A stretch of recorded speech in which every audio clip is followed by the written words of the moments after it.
मसवड पोलिसांची धडाकेबाज कामगिरी। फसवणुकीतील 10 लाखांच्या फरार आरोपीला मुंबई येथून जेरबंद। पाहूया सविस्तर।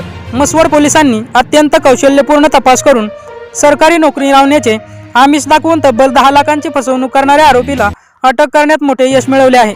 सहाय्यक पोलीस निरीक्षक अक्षय सोनवणे यांच्या नेतृत्वाखालील पथकाने तांत्रिक विश्लेषण आणि 5 महिन्यांच्या सखोल तपासानंतर मुंबईच्या कुर्ला पश्चिम परिसरातून आरोपीला जेरबंद केले।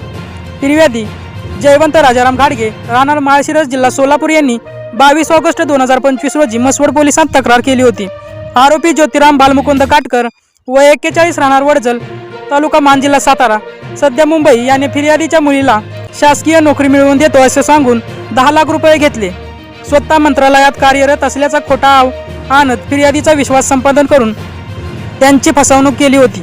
तक्रार दाखल होण्याच्या आधीपासूनच आरोपी हा फिर्यादीच्या संपर्कात राहून विश्वास संपादन करत फसवणूक करत होता। गुन्हा नोंद झाल्यानंतर आरोपी तब्बल 5 महिने फरार होता। त्याचा ठाव ठिकाणा शोधणे कठीण झाले होते। पोलिसांनी हार न मानता सतत पाळत ठेवली।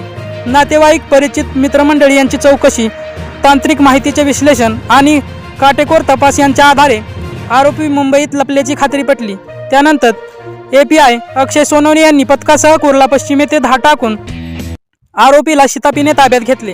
अटक केल्यानंतर आरोपीने गुन्ह्याची कबुली दिली। आज त्यास न्यायालयात हजर केले असता माननीय मसवड न्यायालयाने 4 दिवसांची पोलीस कोठडी मंजूर केलेली आहे। ही उल्लेखनीय कारवाई सातारा जिल्हा पोलीस अधीक्षक तुषार दोशी, अप्पर पोलीस अधीक्षक वैशाली कडूकर, उपविभागीय पोलीस अधिकारी रणजित सावंत यांच्या मार्गदर्शनाखाली सहाय्यक पोलीस निरीक्षक अक्षय सोनवणे, पोलीस हवालदार Devanand Khade, police constable Navnath Shirkule, police constable Anil Waghmode यांनी संयुक्तपणे पार पाडली। मसवड पोलिसांच्या या धडाकेबाज कार्यवाहीचे सर्वत्र कौतुक होत आहे। झुंजार न्यूज महाराष्ट्र संपादिका सोनाली माने, बिदार। अशाच ताज्या घडामोडी पाहण्यासाठी आत्ताच झुंजार न्यूज महाराष्ट्र या चॅनलला लाईक, शेअर आणि सबस्क्राईब करा। झुंजार न्यूज महाराष्ट्र।